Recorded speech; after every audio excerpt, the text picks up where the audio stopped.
North Korea, From Hermit Kingdom to Merchant Kingdom by J. Wiltz.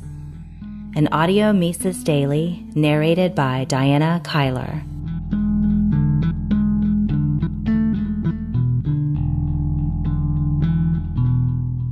Toward the end of her remarkable speech at this year's One Young World Summit in Dublin, North Korean defector and human rights activist Yeon-mi Park listed 3 ways in which ordinary people can help freedom seekers in North Korea. 1. Educate yourself so you can raise awareness about the human crisis in North Korea. 2. Help and support North Korean refugees who are trying to escape to freedom. 3. Petition China to stop repatriation. To this list, Swiss-born businessman Felix Abt might add a 4th suggestion: do business with them. This suggestion forms the heart of Abt's new book, A Capitalist in North Korea, My 7 Years in the Hermit Kingdom. Tuttle Publishing, 2014.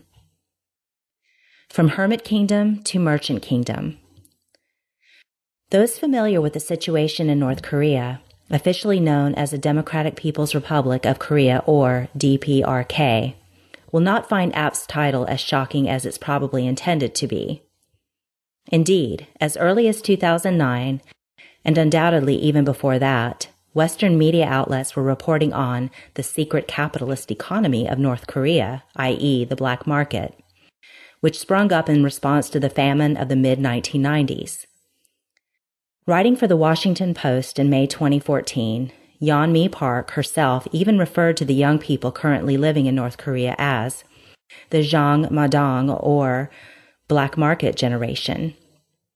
These young people, she says, are far more individualistic than their predecessors, far less loyal to the ruling Kim regime, and infinitely more likely to be exposed to outside media and information. Abt's book echoes and elaborates on all of these points. Drawing on his personal experience as the foreign head of a North Korean pharmaceutical company, as well as a co-founder of the Pyongyang Business School, he details the DPRK's early forays into franchising, customer service, online forums, bicycle merchants, performance incentives, and even that most unsocialist of all market activities, advertising. These ideas and practices are still very new to the world's most notorious bastion of communism, Abt's words. But already the government is being forced to make gradual changes to its market policies. 2 quick examples. More flexible opening hours are allowed for markets, and more companies are permitted to interact with businesses abroad. In spite of these positive developments, however, Abt laments, there appears to be no end in sight for the severe economic problems of the world's most centrally planned economy. He divides the blame for these problems among several perpetrators. 1. North Korean military policy. 2. Overdependence on foreign humanitarian aid. And 3. Foreign sanctions and embargoes. North Korea, says Abt, is the most heavily sanctioned nation in the world, and no other people have had to deal with the massive quarantines that Western and Asian powers have enclosed around its economy. 2 steps forward, 1 step back. To be sure, arguments against North Korea sanctions are a tough sell, given the country's well-documented human rights abuses and annual nuclear threats against the United States and South Korea.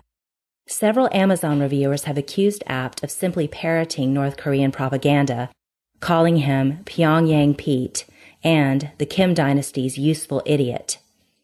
Even many libertarians, long opposed to the Cuban embargo, can probably agree that many of North Korea's domestic and international woes are self-inflicted. For example, in 2006, the former president of South Korea's largest dairy company came up with a strategy to provide every child in North Korea a daily glass of milk. Charities and wealthy individuals committed to the project, Abt writes, but after Kim Jong-il's first nuclear test, the prospect quickly vanished. Abt also notes that in 2007, the website Daily NK reported that North Korea spends up to 40% of its annual budget on monuments and celebrations dedicated to the Kim regime. Abt recounts how he gasped at the sheer size of these monuments, as well as other buildings like the Koryo Hotel where up to 1,000 guests can stay in 504 rooms on 45 floors. But read to the end of A Capitalist in North Korea and you'll find that fewer than a third of all hotel rooms are occupied during most weeks. Pyongyang tourist videos on YouTube corroborate this point. On almost every day of any given year, the 504 rooms of the Koryo Hotel sit empty, a predictable side effect of the DPRK's notoriously tight travel restrictions. This is not what an efficient allocation of resources looks like. Moreover, the North Korean government sometimes reacts to the market activities of its foreign investors with repression and cronyism. In 2006, a Chinese-run pharmacy was closed because it posed a threat to the socialist public health system. Several years later, a German internet provider was able to lobby the government, making it possible for other foreign invested businesses to install their own satellite dishes. So how will reform come about? And yet, not one of these things, not the nuclear tests, the empty hotels, or the shady business dealings, could in any way be prevented by sanctions that target foreign banks, farm equipment, fertilizer, mobile phones, alcoholic drinks, French cheese, or luxury items.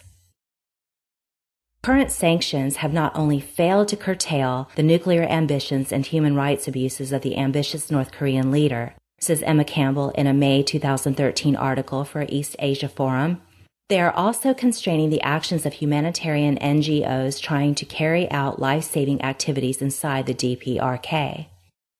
Among these life-saving activities is the development of a market-minded merchant class that is less dependent on the regime and better able to conduct business with the outside world in a peaceful, profitable manner. While adept is clear that doing business in North Korea is by no means a guaranteed success, he rightly sees it as one of the best methods for improving the lives of millions of North Koreans caught between domestic and foreign repression. Business, he writes, is the way forward for Kim's country, a promising way to open and change the hitherto isolated country and the course of things for the better. The decades-long task of opening North Korea to the outside world may very well be accomplished by first opening the outside world to North Korea. The Mises Institute hopes you have enjoyed this audio Mises Daily. For a world of free market literature, media, and discussion, visit Mises.org.